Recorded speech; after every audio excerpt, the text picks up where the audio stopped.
आदरणीय राजीव भाई, आपके दूसरे सूत्र के हिसाब से 48 मिनट में खाना खा लेना चाहिए, पर जो बच्चे स्कूल सुबह चले जाते हैं और शाम को घर आते हैं, उनका हम क्या बहुत करें? अच्छा। उसके लिए मैं एक विकल्प बताता हूं। जो बच्चे आपके सुबह सुबह स्कूल चले जाते हैं, कि बच्चों को खाना खिला के स्कूल भेजिए। आप बोलेंगे जी खाते नहीं है। मैं आपको इसका तरीका बता देता हूं, कैसे खाएंगे वो खाना। हमारे शरीर की अपनी एक साइकिल है, और वो साइकिल ये है कि कोई भी खाना खाएं तो उसके 8 घंटे के बाद ही भूख लगेगी आपको। तो एक रात पहले का खाना उनको उस समय खिला दीजिए कि सुबह तक 8 घंटे पूरे हो जाए। माने अगले दिन शाम को ही खाना खिला दीजिए, रात को मत खिलाइए। शाम को 6 बजे तक अगर आपने खाना खिला दिया, 6 बजे तक, तो 8-9 बजे तक सोने की नींद उनको आई जाएगी। क्योंकि 1.5 घंटे के बाद जैसे ही खाना पच के रस में बदलता है, बॉडी का ब्लड प्रेशर अपने आप बढ़ना शुरू कर देता है, और ब्लड प्रेशर बढ़े तो नींद आनी ही है, रुक नहीं पाएंगे आप।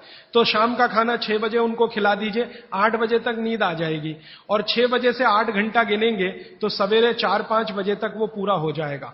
तो 4-5 बजे के आसपास जब वो सोकर उठेंगे तो इतनी तेज भूख लगी होगी कि आप रोटी दाल चावल खिला दो, वो खा के चले जाएंगे। आपको थोड़ा बदल ये करना है कि रात को हम बच्चों को 10 बजे खाना खिला रहे हैं या 11 बजे खिला रहे हैं, उसके 2 घंटे के बाद रस बन रहा है तो 1 बज जाएगा। 3-4 बजे तक आधा खाना पचा, आधा नहीं पचा, सवेरे उठने पर भूख लगेगी कैसे? बच्चों को रात का खाना बिल्कुल बंद कर दीजिए। मैं आपको विनम्रता पूर्वक कह रहा हूं, इसको मैं कल या परसों बहुत विस्तार से समझाऊंगा, पूछ लिया आज आपने इसलिए कह रहा हूं। रात का खाना बिल्कुल बंद कर दीजिए, क्योंकि बागभट्टी जी का ये जो पहला नियम है ना, ये अभी मैंने आधा ही बताया। सूर्य का प्रकाश और पवन का स्पर्श हर समय वो कहते हैं खाते समय पीते समय रहना ही चाहिए।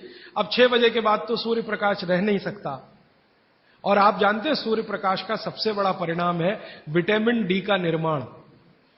सूर्य प्रकाश में ही विटामिन डी बनता है। तो जब तक ये सूर्य प्रकाश है तब तक खाना खाएं तो विटामिन डी मिले, और बच्चों को विटामिन डी सबसे ज्यादा चाहिए। इसलिए बच्चों को तो रात का खाना बिल्कुल बंद करिए, शाम 6 बजे खिला दीजिए। सुबह 7 बजे जब स्कूल जाएंगे, खूब भूख लगी होगी, उस समय 7 बजे पराठा बना के भी खिलाइए, आलू का भी पराठा खिलाइए, गोभी का भी खिलाइए, कोई फर्क नहीं पड़ता। सुबह के भोजन पे आगे बात करूंगा। सुबह का भोजन जितना हैवी हो उतना अच्छा। गोभी का पराठा, आलू का पराठा, जितना पराठा, पूड़ी, जो जो पकवान, सब सुबह, सब सुबह। दोपहर का खाना थोड़ा कम, और रात का बिल्कुल कम, शाम का बिल्कुल कम। तो बच्चों को भरपेट खाना खिला के स्कूल भेजिए। लंच बॉक्स की जरूरत नहीं है। जब वो घर आए तो दूसरा भोजन कराइए, और शाम को 6 बजे तक तीसरा भोजन।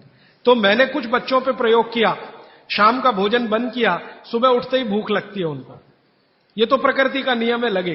सारे जानवर, सारे पक्षी उठते ही खाना खाते हैं। आप देखो, चिड़िया है सुबह सुबह खाने पे लग जाएगी, गाय बैल भैंस बकरी सब सुबह खाने पे लग जाएगी, क्योंकि वो शाम को सूर्य के बाद खाना नहीं खाते। कोई गाय रात को खाना नहीं खाती, खिला के देख लो, जर्सी गाय को छोड़कर। जर्सी भारत की नहीं है, इसलिए उसको भारत का पता भी नहीं है, वो रात को 2 बजे भी खा लेगी। लेकिन भारत की कोई भी गाय, भारतीय नस्ल की गाय 6 बजे के बाद खाना नहीं खाएगी। तो भारत की तासीर ऐसी है, इस तासीर को ध्यान में रखकर रात का खाना जल्दी करिए, सुबह भरपूर भूख लगेगी। और निवेदन इतना ही है कि खाली पेट बच्चों को कभी स्कूल मत भेजिए।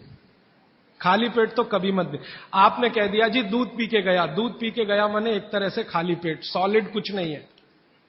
सॉलिड सुबह सुबह शरीर में जाना बहुत ही आवश्यक है, अगर भविष्य में आप उसको एसिडिटी, अल्सर, पेप्टिक अल्सर से बचाना चाहते हैं तो।